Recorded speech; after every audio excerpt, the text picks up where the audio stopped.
What do we date modern Indian civilization back to?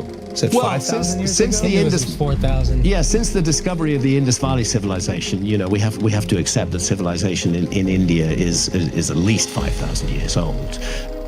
Deep within the heart of India, a breathtaking structure lies hidden in plain sight. The Ellora Caves, a UNESCO World Heritage Site, stand as a testament to human ingenuity and perseverance. Carved entirely out of solid rock, these awe-inspiring temples and monasteries raise a question that has haunted historians and archaeologists for centuries. How did ancient civilizations, without the aid of modern tools, manage to excavate a staggering 200,000 tons of basalt? Were they merely masters of manual labor, or did they possess knowledge and technologies lost to the sands of time? The discovery of the Ellora Caves in the Aurangabad district of Maharashtra, India, opens an intriguing chapter on how ancient sites in India came to be known to the global community. These caves, exemplary of monolithic rock-cut architecture, present a fascinating study of cultural evolution and historical rediscovery. Initially, the Ellora Caves were vibrant centers for activities central to the local community's spiritual life. Over centuries, the shifting dynastic and religious tides on the Indian subcontinent saw a decline in their prominence. The rise of other religious centers and the gradual decline of Buddhism, which had significantly influenced the early phases of the caves, contributed to this diminished status.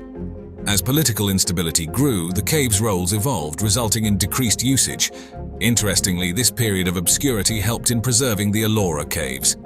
With fewer visitors and minimal economic activities, the caves suffered less wear and tear, which protected their original artworks and structures from significant alterations or damage that active religious sites typically undergo. Despite fading from prominence, the caves were not forgotten. Local folklore and traditions played a crucial role in keeping the memory of the caves alive among the rural populations. These tales, blending historical facts with mythological elements, added a mystical dimension to the caves, maintaining their significance in local culture. The broader recognition of the Ellora Caves came with their rediscovery by John Smith, a British officer, during a hunting expedition in 1819. Drawn to the area by his curiosity about the source of the Mula Mutha River, Smith stumbled upon the caves almost by accident. This serendipitous discovery marked a pivotal moment, introducing the caves to the wider world. Smith's initial reports generated considerable interest among the British colonial administrators and scholars. The early sketches and descriptions of the caves began circulating in British academic circles, sparking further explorations and detailed studies. These initial European encounters with the caves were instrumental in framing the subsequent archaeological and artistic studies. Figures like James Ferguson, who visited the caves following Smith's reports, played a significant role in documenting the Ellora Caves and arguing for their significance in the context of global architecture. Ferguson's work particularly helped classify the artistic and architectural styles of the caves, providing a scholarly foundation that would contribute to their recognition as a site of profound historical and cultural importance. The scholarly work initiated by figures like James Ferguson set the stage for a deeper appreciation of the Ellora Caves, not just as historical structures, but as masterpieces of cultural and architectural significance. Carved directly into the Charanandri Hills basalt cliffs, the 34 caves at Allora are a remarkable achievement in rock-cut architecture. The choice of basalt, a particularly hard volcanic rock, necessitated the use of sophisticated tools and techniques, showcasing the advanced engineering and stonework skills of the era. The layout of the Allora complex resembles a rich tapestry of diversity, segmented into three main groups based on religious affiliation. To the south, the 12 Buddhist caves display the earliest phase of religious expression. The center houses 17 Hindu caves, indicative of a middle phase, while the 5 Jain caves to the north represent the final addition to this spiritual landscape. This arrangement not only mirrors the chronological evolution of the site, but also the shifting dynamics over several centuries, possibly reflecting the prevailing religious influences during different periods. Each group of caves is distinguished by unique artistic styles and iconography, aligned with the tenets and aesthetics of its respective religion. The Buddhist caves, for example, are adorned with images of the Buddha in various poses, alongside narratives from his life and scenes depicting Buddhist lore. In contrast, the Hindu caves feature an array of Hindu deities and rich mythological themes, demonstrating more elaborate artistic expressions as time progressed. The Jain caves, though fewer in number, are meticulously detailed with carvings of Tirthankaras and intricate geometric designs, highlighting the precision and depth of Jain artistic philosophy. Over the centuries spanning approximately 600 to 1000 AD, the styles and architectural techniques at Ellora evolved significantly. The earlier caves, primarily Buddhist, feature simpler and more austere designs, reflecting the initial phases of rock-cut architecture. As the focus shifted towards Hinduism with the rise of Hindu dynasties like the Rashtrakutas in the 7th century, the caves began to exhibit more sophisticated and ornate embellishments. This trend continued and even expanded with the later addition of Jain caves in the 9th century, underpinned by royal patronage, which introduced larger sculptures and complex multi-storied structures to the site. As we delve deeper into the architectural prowess demonstrated at the Allora caves, the sheer scale of the endeavor becomes even more evident. Carved into the hard basalt cliffs of the Charanandri Hills, these caves are not just a showcase of ancient art but also a monumental engineering achievement. The Kailasa Temple, also known as Cave 16, is particularly noteworthy. It's estimated that about 200,000 tons of basalt were removed using rudimentary tools like hammers, chisels, and picks. This amount of rock removal dwarfs that of the Parthenon in Athens, making the temple all the more impressive. Comparing these feats to other historical constructions puts the Allora caves in perspective. For instance, while the tombs of the Valley of the Kings in Egypt are also carved into rock, the limestone used there is much softer than the basalt at Allora and the scale of excavation smaller per tomb. Additionally, the construction of the Roman Colosseum involved quarrying and transporting stone blocks, rather than carving directly into bedrock, highlighting the unique challenges faced by the artisans at Allora. The labor required for such a massive undertaking at Allora was immense. Hundreds of artisans would have worked in shifts, continuously, over several decades. This not only required physical endurance, but also advanced planning and precision. The artisans had to ensure that each layer they carved matched the overall design perfectly, as any mistake would be irrevocable. They likely used a combination of geometric planning and three-dimensional visualization to achieve this level of detail. The sophistication didn't stop at carving. The use of iron tools during this period in India was critical, enabling the artisans to shape the hard basalt effectively. These tools were not just for fine detailing, but also for removing large volumes of rock, demonstrating the advanced metalwork techniques of the time. Furthermore, the hydraulic engineering incorporated into structures like the Kailasa Temple was ahead of its time. Sophisticated drainage systems were designed to manage the heavy monsoon rains typical of the region. These systems, which included channels and gutters carved directly into the rock, were crucial for preventing water damage and erosion. This approach to water management, focusing on local water diversion, contrasts with contemporary systems like Roman aqueducts, which transported water over long distances but addressed different engineering challenges. An intriguing theory about the Allora caves adds another layer of complexity to their design. It suggested that the layout and orientation of certain caves may align with specific astronomical events, such as solstices and equinoxes. This alignment could mean that during these key times of the year, sunlight would dramatically illuminate specific sculptures or carvings within the caves, creating a play of light and shadow that was both symbolic and spectacular. Such celestial alignments would not only have enhanced the aesthetic and spiritual experience, but also demonstrated a profound understanding of astronomy.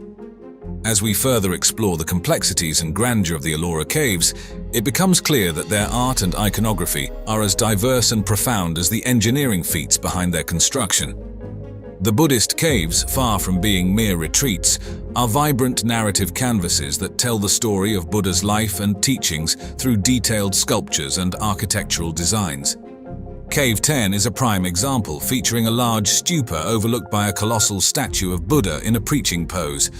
The walls around it are richly adorned with scenes capturing key moments from his journey towards enlightenment and his subsequent efforts to impart his wisdom to others. In contrast, the Hindu caves at Allora are dominated by dramatic and intricate reliefs of gods and goddesses from the expansive Hindu pantheon. The most notable among these is Cave 16, the Kailasa Temple, which is not just an architectural marvel but also a canvas for mythology. Carved to represent Shiva's mountain abode, it is replete with scenes from the Ramayana, the Mahabharata, and the various exploits of Lord Shiva himself. This cave stands out as a monumental freestanding structure, sculpted entirely from a single rock, showcasing an entire mythological narrative in stone. Similarly, the Jain caves, particularly Cave 32, known as the Indra Sabha, feature meticulous carvings that reflect Jain values of symmetry and asceticism. These caves are adorned with delicate carvings of lotus flowers, celestial beings, and intricate geometric patterns.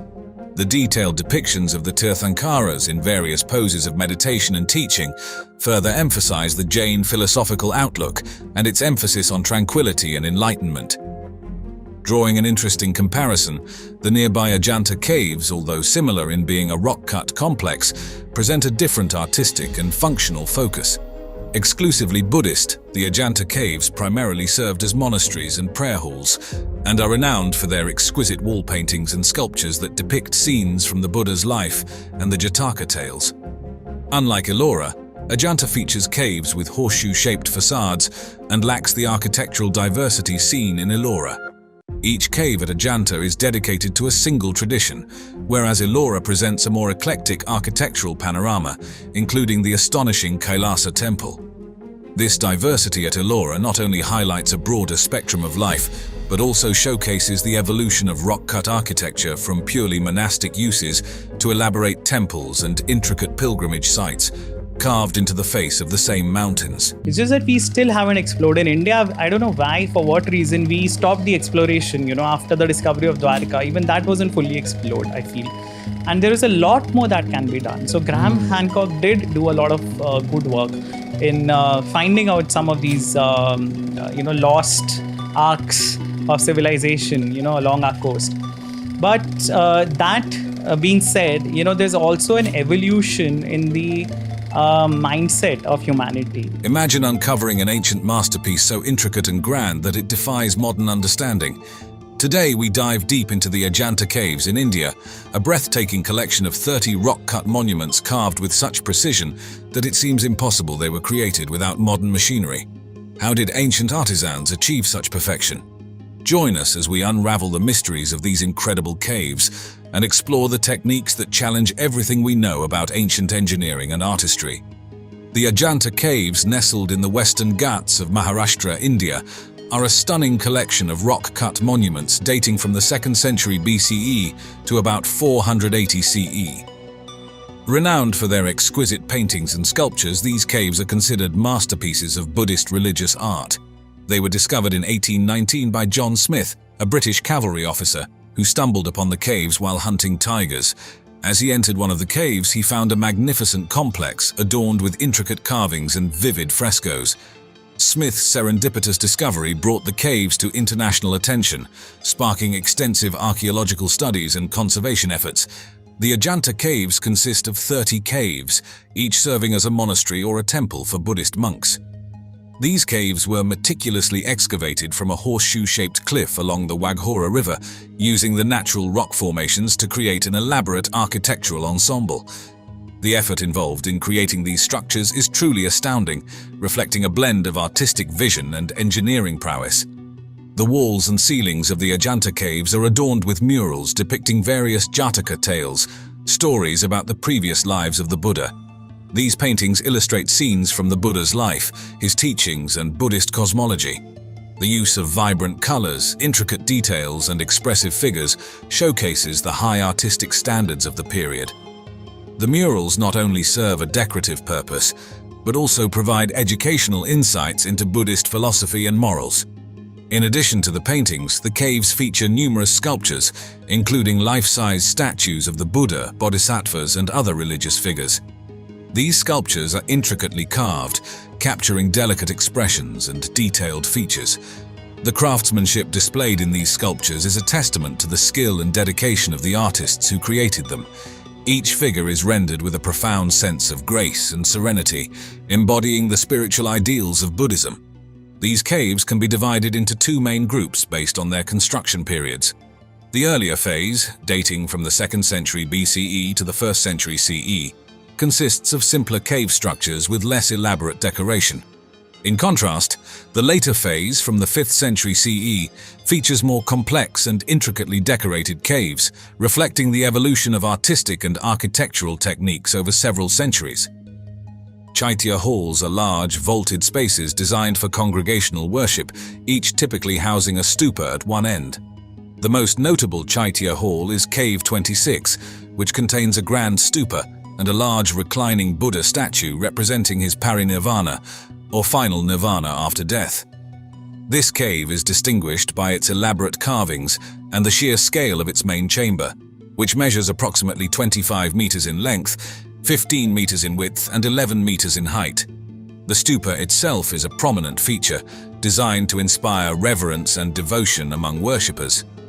Viharas are rectangular halls used as living quarters for monks, with individual cells cut into the walls for sleeping and meditation. These structures often include central pillars supporting the roof and elaborately carved entrances. Cave 1, a vihara, is famous for its magnificent murals depicting the life of the Buddha and other religious themes.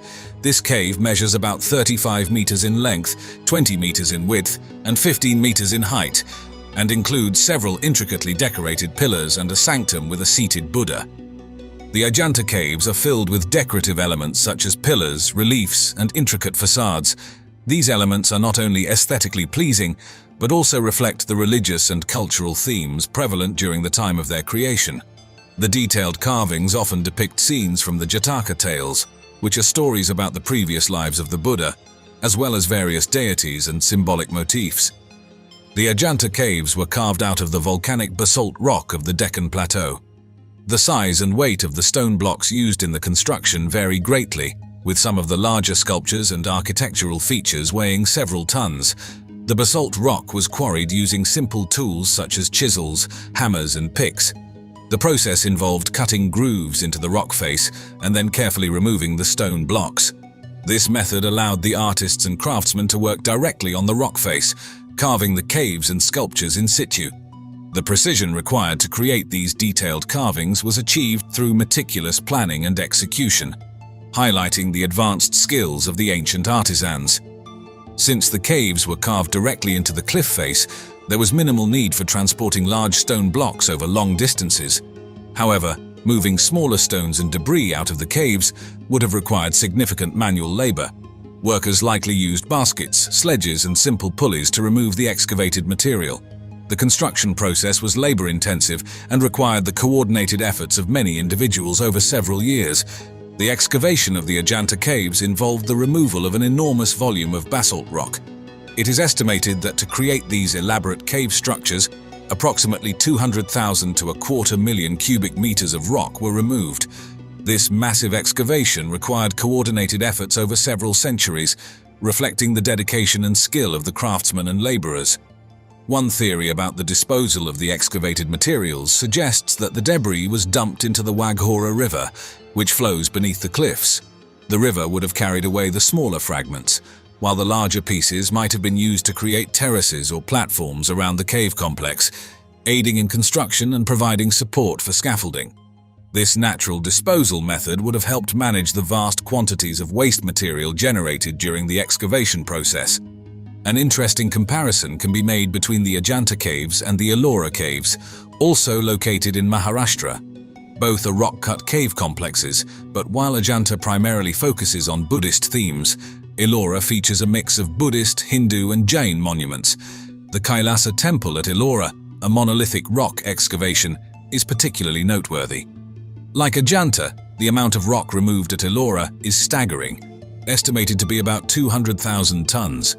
This comparison highlights the shared techniques and grand scale of ancient Indian rock-cut architecture, illustrating the impressive engineering and artistic capabilities of the time. The archaeological excavations and studies at the Ajanta caves have unearthed a wealth of artifacts and inscriptions, providing valuable insights into the lives of the Buddhist monks who lived and worshipped there. These discoveries paint a vivid picture of the social, economic, and religious dynamics of the period. Among the most significant findings are the inscriptions written in ancient scripts, such as Brahmi and Devanagari. These inscriptions are a treasure trove of historical information, revealing details about the patrons who funded the construction of the caves. Notable patrons included kings, merchants, and monks who sought to gain religious merit and ensure the propagation of Buddhist teachings. For example, an inscription in Cave 26 mentions a local king, Upendragupta, who sponsored the construction of several caves.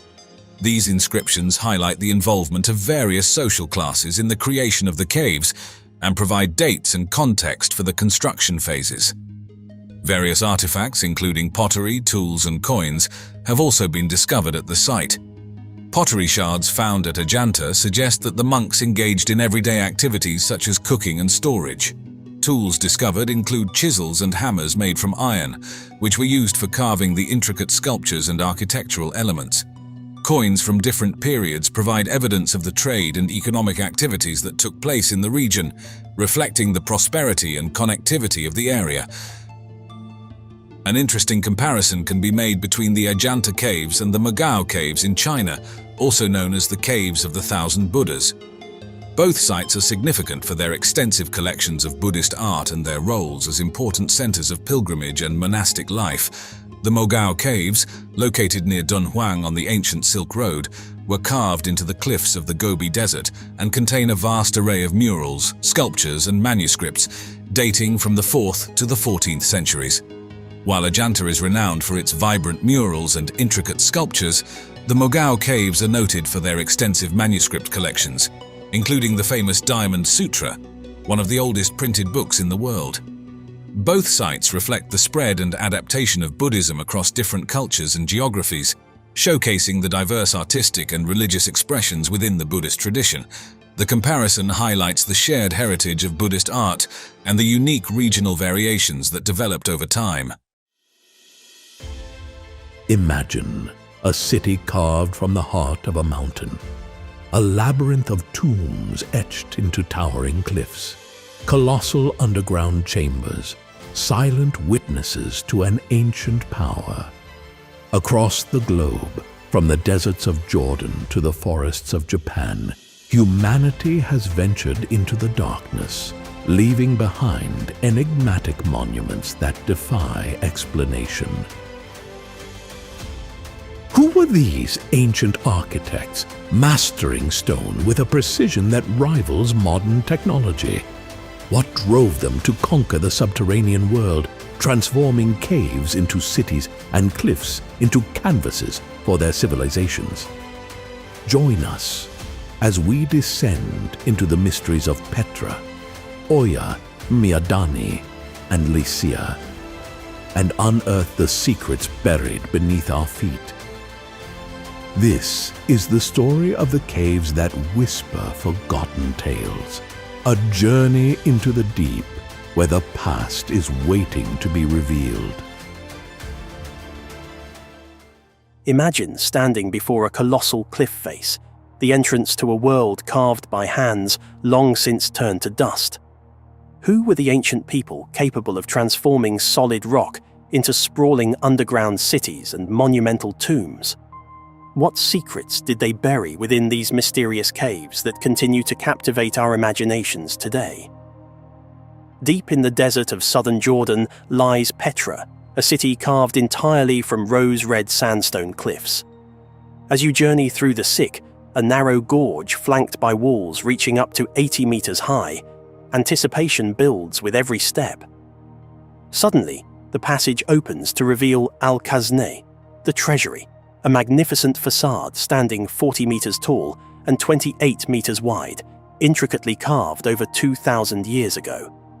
How did the Nabateans, with their limited technology, achieve such precision and grandeur? Could there be more to this ancient city than meets the eye? But the wonders of Petra extend beyond its stunning exteriors. Beneath the city lies an ingenious network of water channels, cisterns, and pipelines.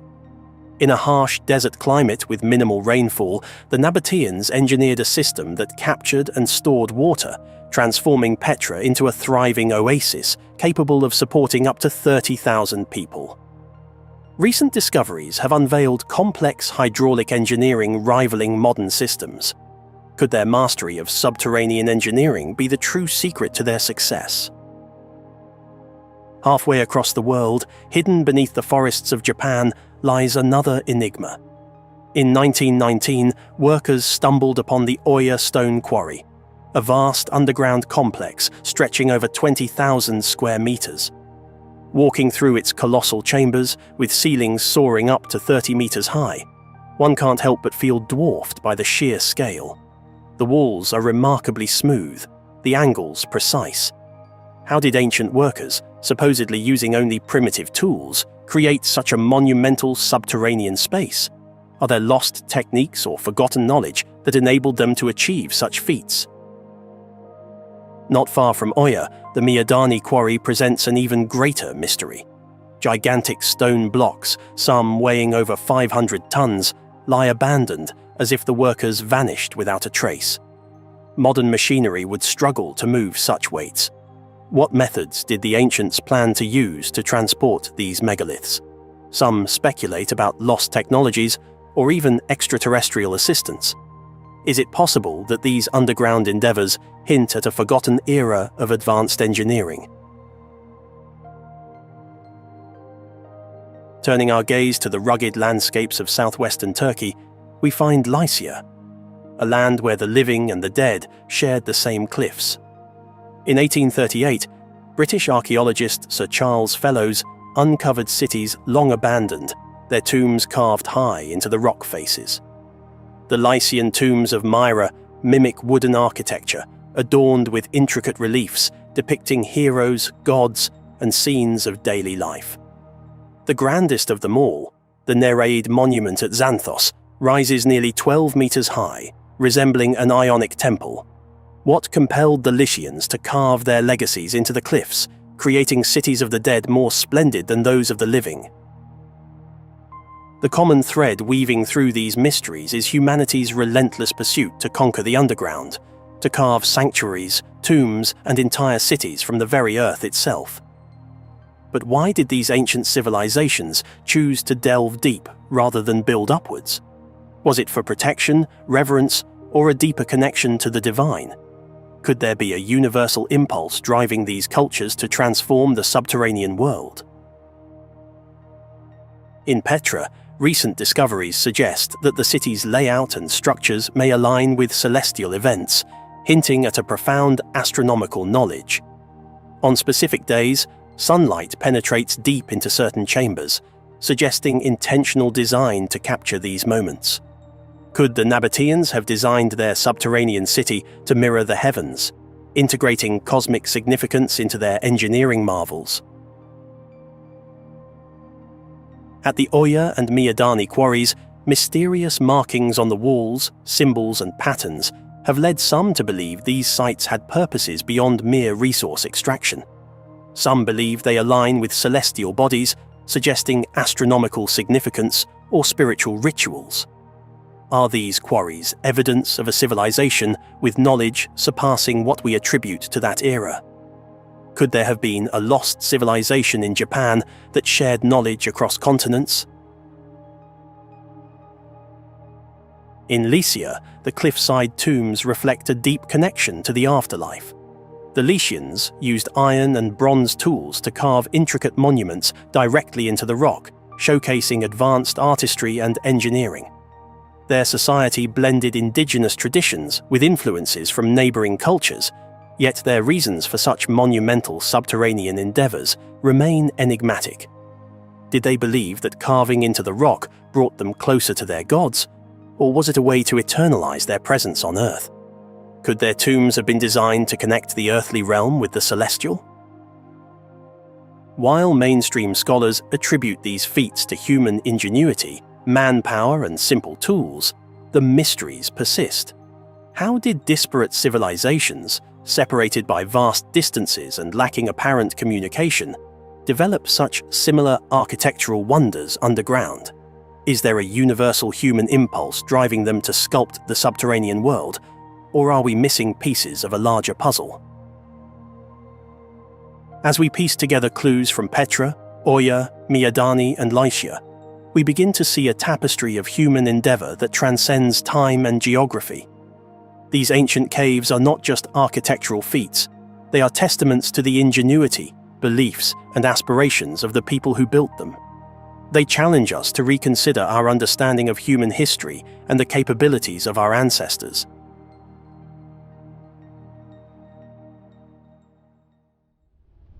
But the mysteries don't end there. If you were captivated by these enigmas, then hold onto your hats, because our next adventure takes us to the frozen wastelands of Siberia. A mind-boggling discovery there challenges everything we thought we knew about the history of our planet. The world is dotted with ancient wonders that whisper tales of bygone eras. From the towering pyramids of Giza to the enigmatic stone circles of Göbekli Tepe, these sites offer tangible evidence of past civilizations, allowing archaeologists and historians to piece together the narratives of human history. However, some mysteries remain stubbornly silent, defying our attempts to decipher their secrets. The Guyaju Caves, a vast complex carved into the cliffs of China, stand as a prime example of such an enigma. Nestled within the rugged slopes of Tangshan Mountain in the Yanqing district of China, approximately 80 kilometers northwest of the bustling metropolis of Beijing, the Guyaju Caves were only discovered in 1984. This surprisingly late discovery underscores the remote and hidden nature of the site, despite its relative proximity to a major population center. The complex is a sprawling subterranean world comprising 117 caves that house a staggering 350 individual chambers, all meticulously carved into the granite cliffs. The entire complex spans an impressive area of 24.7 acres, 100,000 square meters, making it a site of considerable scale and complexity. The Yanqing district itself is known for its mountainous terrain and historical significance, being home to a section of the Great Wall of China, a testament to the region's long history of human habitation and strategic importance. However, the relationship, if any, between the Great Wall and the Guyaju Caves remains purely speculative. Unlike other ancient sites that offer a wealth of archaeological artifacts, inscriptions, and historical documentation, Guyaju is eerily silent. No datable artifacts, such as pottery shards, tools, weapons, or even human remains, have been recovered from within the caves. Even more perplexing is the complete absence of any mention of the site in known historical texts. This silence is particularly striking given the scale, sophistication, and presumed longevity of the complex. Chinese historical records are renowned for their detail and comprehensiveness, meticulously documenting events, construction projects, and the lives of both rulers and commoners. The renowned Han Dynasty historian Sima Qian 145 to 86 BC, in his monumental work Records of the Grand Historian Shiji, painstakingly chronicled centuries of Chinese history, stating his purpose as to investigate the connections between heaven and humanity, to penetrate the transformations from past to present, so as to form the words of one school of thought. One would expect that a site as significant as Guyaju, requiring immense effort and resources to create, would have left some trace, some echo in the historical record. Yet, the caves remain an anomaly, a blank page in the otherwise richly detailed annals of Chinese history. This profound silence raises fundamental questions about the site's origin, purpose, and the identity of its creators. It stands in stark contrast to other large-scale projects of ancient China, such as the Terracotta Army, which, while initially hidden, was extensively documented in terms of its purpose and the emperor it was built to honor. The lack of concrete evidence surrounding Guyaju has understandably fueled a wide range of theories regarding its origin and purpose. Each theory attempts to fill the void left by the absence of historical and archaeological data, drawing upon comparative analysis, historical context, and informed speculation. The Tang Dynasty Village, or Granary Theory. Some scholars propose that the complex served as a village or a large-scale granary during the Tang Dynasty in 618 to 907 AD. This theory is based in part on the perceived resemblance of some chambers to known Tang Dynasty architectural styles.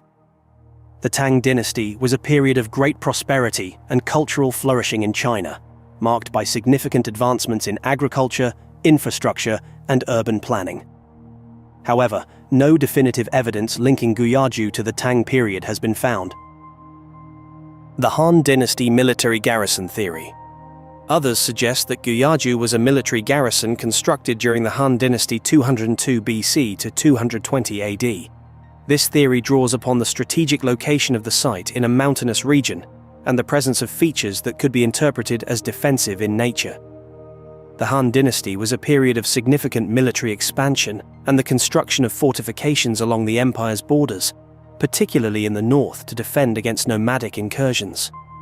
The nearby Great Wall serves as a powerful example of Han Dynasty defensive architecture. However, the layout and features of Guyaju do not definitively align with known Han Dynasty military structures. The Liao Dynasty refuge theory. Another theory posits that Guyaju was a refuge for outlaws, bandits, or a displaced tribe during the Liao Dynasty 916 to 1125 AD. The Liao Dynasty, established by the Khitan people, was a period of political instability and conflict in northern China. This theory suggests that the caves provided a secure and hidden base of operations or a place of refuge from the turmoil of the era.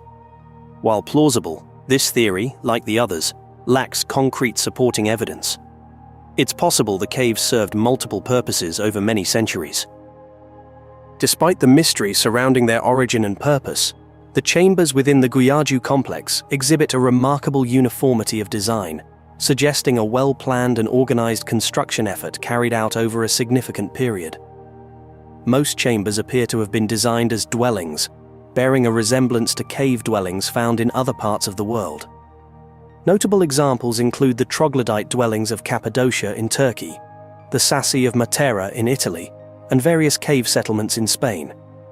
These comparisons, while not definitive proof of cultural exchange, highlight the widespread human practice of utilizing natural caves and rock formations for shelter and habitation.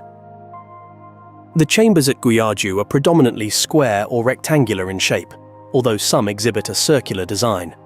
They range in size from single rooms to multi-level structures, connected by a network of passageways. Many chambers feature doorways, windows, kang beds, traditional heated platforms commonly found in northern China, stoves, storage areas, and even sophisticated drainage systems, all meticulously carved from the solid granite rock. The presence of these features suggests a relatively high level of comfort and a degree of permanence in the occupation of the caves. The chambers typically average 1.7 to 1.8 meters in height and 1 to 6 meters in depth, with walls consistently around 30 centimeters thick. The smallest chamber discovered measures a mere 3 square meters, while the largest spans an impressive 20 square meters. A complex system of rock-cut staircases, ladders, and bridges connects the various chambers and levels, creating a navigable network within the cliff face, allowing the inhabitants to move freely throughout the complex. At the highest point of the complex, commanding a panoramic view of the surrounding landscape, lies the Guanting, translated as the Golden Temple. This structure is particularly impressive, consisting of 8 interconnected chambers spread over 2 floors. The Guanting features finely carved stone pillars, a large central stone bed, and stone desks and stools, all crafted with a level of skill and artistry that surpasses that found in the other chambers. Creating Guyaju was a monumental task. Estimates suggest 100 people working for 5 years would be needed, but this depends on unknown factors like available tools. The methods used to carve the granite and transport debris are still speculative. Were they using readily available iron tools or something else entirely? The Guyaju caves are a profound enigma. The absence of artifacts and historical records leaves us with many questions. Who built it? When and why? Was it a village, fortress, refuge, or something else? Confucius said, "To say you know when you know, and to say you do not know when you do not know, that is knowledge." With Guyaju, we must acknowledge our limited knowledge. We have this curious stonework, and we also have it at Alakahoyuk in Turkey. Exactly the same kind of thing. Is this a coincidence, or is there something going on behind the scenes of history that we've not been fully informed about yet? Perched high atop the rugged peaks of the Taurus Mountains in southeastern Turkey, The tomb of King Antiochus Theos of Commagene at Mount Nemrut beckons with the whispers of ancient secrets and celestial mysteries. Erected over 2 millennia ago, this monumental sanctuary is not only a marvel of Hellenistic engineering, but also a cryptic canvas of colossal gods and inscriptions that blend the myths of East and West. As the sun rises and sets, aligning perfectly with the stone behemoths that guard this sacred summit, the mystery deepens. What divine ambitions did this forgotten king harbor, and what secrets lie buried beneath these stone giants, silently watching over the empire of Commagene? For centuries, the towering statues of Mount Nemrut stood silently, known only to the local people who wove their existence into the fabric of local myths, calling it the throne of the gods. This mix of reverence and legend kept the site tucked away in the annals of folklore until a twist of fate brought it back into the light. In the 1880s, Karl Sester, a German road engineer working on infrastructure projects for the Ottoman Empire, stumbled upon these majestic relics not out of archaeological zeal, but through sheer happenstance. His subsequent sketches and reports were the first to unveil the grandeur of Nemrut's statues to the Western world, sparking a wave of interest among European archaeologists and historians. The rediscovery of Mount Nemrut set the stage for a series of explorations that would delve deeper into its historical and cultural contexts. Shortly after Sester, Osman Hamdi Bey, an Ottoman archaeologist and painter, conducted more systematic studies at the site. He proposed that the Grand Mound could very well be the tomb of King Antiochus III of Commagene, an idea supported by the inscriptions and formidable statues that guard the site. This period marked a significant turning point, drawing a flurry of academic expeditions that pieced together the narrative of King Antiochus I, while enriching the field of Near Eastern archaeology. The artistic styles of the statues, with their blend of Persian, Hellenistic, and indigenous elements, provide a fascinating glimpse into the cultural interplay of the Hellenistic period, post-Alexander the Great's conquests. This fusion of artistic influences offers a window into the dynamic cultural exchanges of the era, further underscoring the historical significance of southeastern Turkey as a cultural crossroads. Perched at an altitude of 2,134 meters in the rugged Taurus Mountains, Mount Nemrut commands a view that stretches vast and wide, overseeing the Euphrates River Valley. This strategic and visual dominance was no accident. It was a clear symbol of power and divine status, meticulously chosen by King Antiochus I. The site's layout, with its statues and burial mound aligned to catch the rays of the rising sun during the equinox and the setting sun at the summer solstice, underscores the solar worship prevalent during Antiochus's reign. This astronomical alignment not only highlights the king's desire to link himself with the cosmos, but also speaks volumes about the sophisticated understanding of celestial patterns by ancient civilizations. The mystical heights of Mount Nemrut in southeastern Turkey are not only a testament to ancient engineering, but also to the pioneering spirit of those who have uncovered its secrets. In 1953, American archaeologist Teresa Girl began a systematic exploration of this enigmatic site, which was particularly groundbreaking as it was one of the first major archaeological projects led by a woman. Her work, supported by institutions like the Bollingen Foundation, the American Philosophical Society, and later the National Geographic Society, was crucial for the sustained excavation and research that would follow. Despite numerous challenges, including harsh weather conditions and logistical issues in transporting equipment up the mountain, Girl's team persevered. Using traditional excavation techniques, Girl and her crew were meticulous in their approach, ensuring the integrity of every artifact and structure discovered. Their efforts unveiled not just the colossal statues, but also a series of reliefs and inscriptions that illuminated the cultural and religious life of the Kingdom of Commagene. These findings were pivotal in confirming that the tumulus was indeed the burial site of Antiochus III, aligning with earlier hypotheses about the site's purpose. As archaeological methods advanced, later explorations at Mount Nemrut incorporated technologies such as digital mapping and photogrammetry. These tools allowed archaeologists to capture high-resolution images of the site, which facilitated precise measurements and detailed records of the statues and inscriptions without risking physical damage. Techniques like ground-penetrating radar and electrical resistivity tomography were also employed to probe the internal structure of the tumulus, searching for potential burial chambers or other archaeological features without the need for invasive digging. Further studies have focused on the astronomical significance of the site's layout. Researchers suggest that the arrangement of the statues may align with the rising and setting of the sun during solstices and equinoxes, hinting at these events' religious or ceremonial importance in Antiochus's ideology. From the tomb of Antiochus the Bion at Mount Nemrut to the pyramids of Giza in Egypt, there lies a fascinating comparison. Both sites were built as tombs for their respective rulers, serving as monumental tributes to their power and divine status. However, while the pyramids are primarily massive stone structures designed to house the pharaoh's remains and belongings for the afterlife, Mount Nemrut combines burial purposes with a religious sanctuary, featuring colossal statues that showcase a blend of Hellenistic and Persian influences. Moreover, both sites exhibit significant astronomical alignments. The pyramids are meticulously aligned to the cardinal points, possibly reflecting celestial phenomena, while Nemrut's layout seems to focus on solar events, emphasizing the importance of astronomy in ancient religious and burial practices. This fascinating alignment hints at a deeper connection between celestial phenomena and the divine rites of ancient rulers, suggesting that these majestic sites were not only final resting places, but also key to understanding the cosmos itself.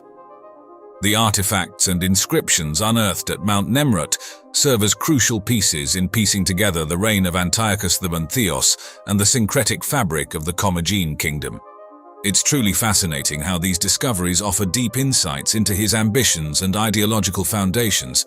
The inscriptions on Mount Nemrut are a linguistic blend of Greek and Persian, underscoring the dual influences that shaped the kingdom. Greek served as the lingua franca of the broader Hellenistic world, while Persian reflected the local traditions and the legacy of the Achaemenid Empire from which Commagene emerged. Delving deeper into the inscriptions, they frequently include detailed genealogies that link Antiochus to deities and illustrious rulers. This not only legitimized his rule, but also positioned him as a cultural and celestial bridge. Among these, the Nomos of Antiochus inscription is particularly noteworthy. This foundational text outlined the religious and administrative laws Antiochus established, detailing ritual practices and festivals to honor him alongside the gods after his death, effectively creating a state religion that deified the king. Turning our gaze to the statues and reliefs, the iconography at Mount Nemrut is nothing short of spectacular. The statues depict Antiochus the Tarn alongside a pantheon of gods such as Zeus Oromasdes, Apollo Mithras, and Hercules Artagnes, merging Greek and Persian divine figures. These statues are not only colossal but intricately carved from stone, showcasing a blend of artistic styles that highlight Antiochus's role as a mediator between his people and the divine. This symbolic placement elevates him to a semi-divine status, visually asserting his place in the cosmic order. An interesting parallel can be drawn between the statues at Mount Nemrut and China's terracotta army. Both serve profound funerary and commemorative purposes, standing as guardians over the afterlives of their respective rulers and as monumental tributes to their divine status. However, while the terracotta army underscores the military might of the Chinese emperor, the statues at Mount Nemrut emphasize a blend of military prowess and divine wisdom, reflecting Antiochus's unique approach to rulership. Moreover, one of the most captivating theories about Mount Nemrut concerns its astronomical alignment. Researchers suggest that the arrangement of the statues and the tumulus itself may align with astronomical phenomena such as solstices and equinoxes.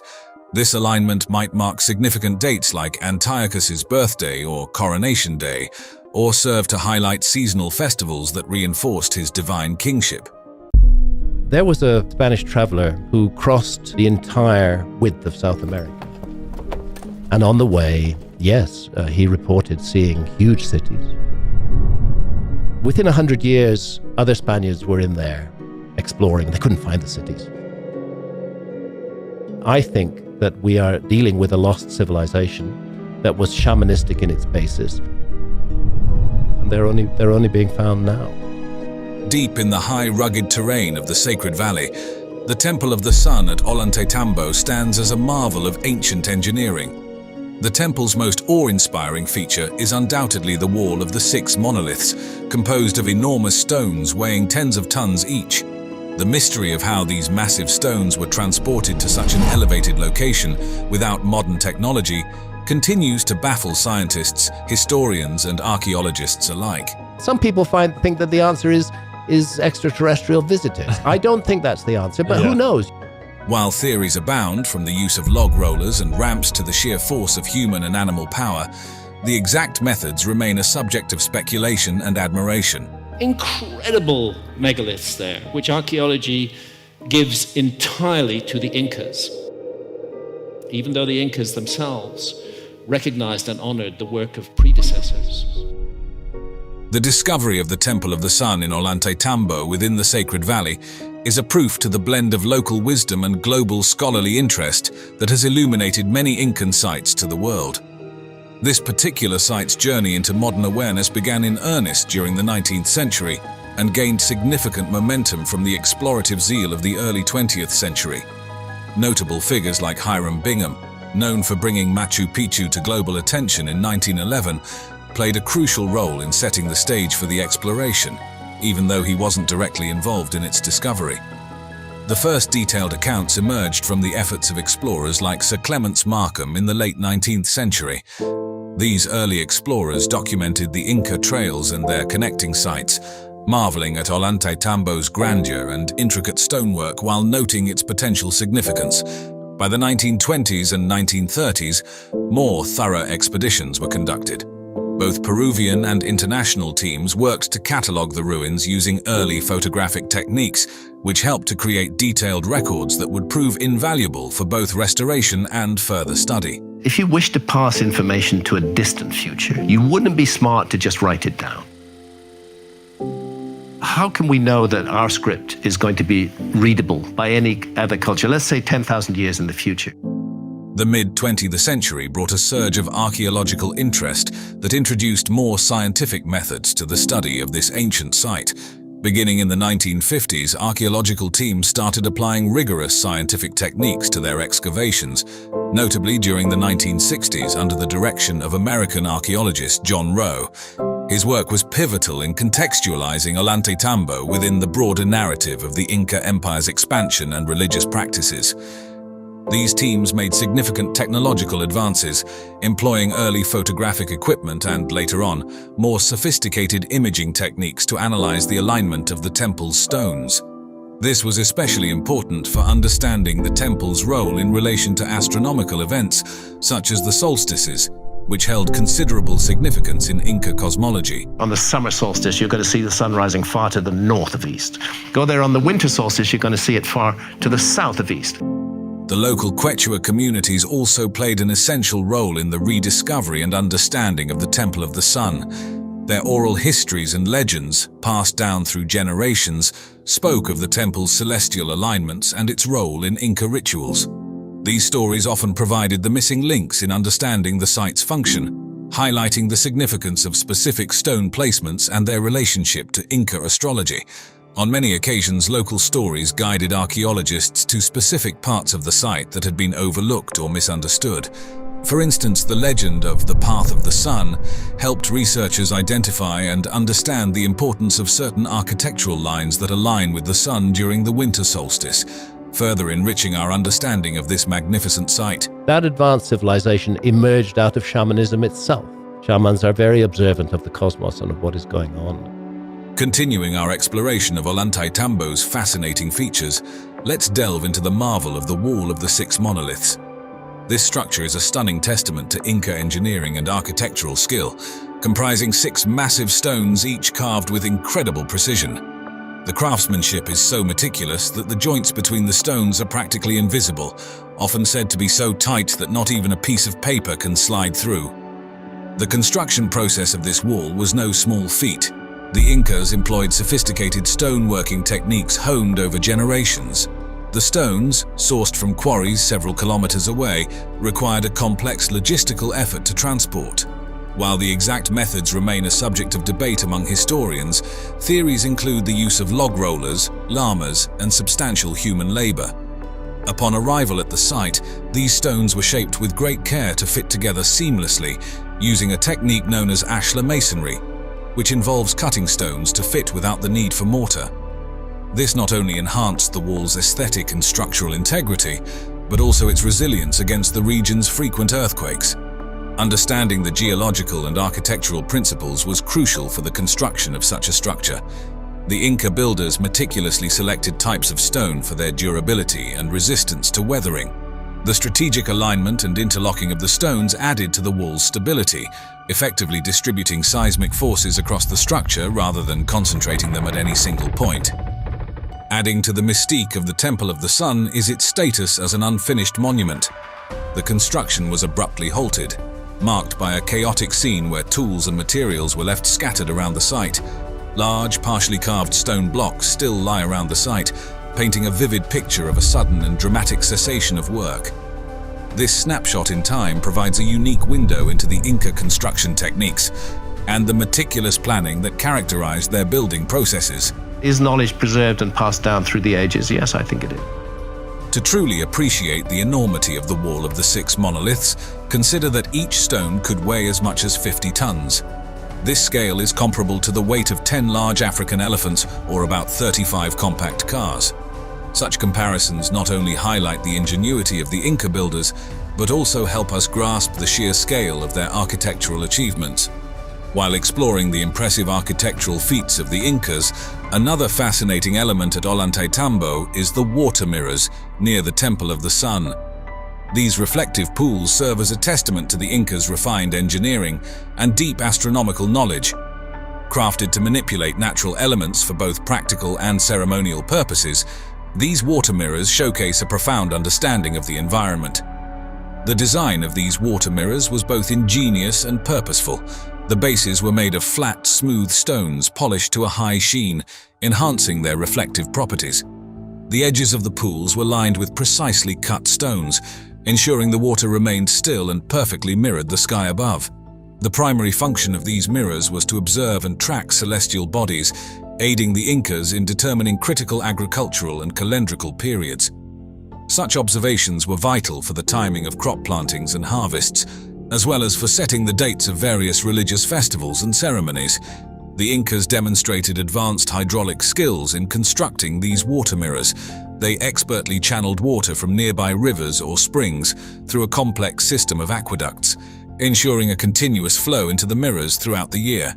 This capability highlights their profound mastery of water management, which was essential for the functionality of the mirrors. The importance of these water mirrors came to light again in the late 20th century when they were rediscovered during a detailed archaeological survey. Covered by overgrowth and filled with debris for centuries, the mirrors were largely forgotten until the 1990s. Archaeologists using ground-penetrating radar and traditional excavation techniques found anomalies in the soil that led to the uncovering of these structures. Restoring them posed significant challenges. The process involved delicate procedures to clear the vegetation and debris without damaging the ancient stonework. Specialists in stone conservation were tasked with repairing cracks and replacing missing stones, using materials and techniques that matched the original Incan craftsmanship. An interesting parallel can be drawn between these Incan water mirrors and the Roman impluvium, water features central to Roman atrium houses designed to collect rainwater. While both cultures utilized architectural features involving water for practical purposes, the Incas took it a step further by integrating their water mirrors into their spiritual and astronomical practices, significantly differing from the Romans' primarily domestic use. This comparison highlights not only the universal human fascination with reflective surfaces in architecture across different cultures, but also the unique adaptations of such features to meet specific cultural needs and beliefs.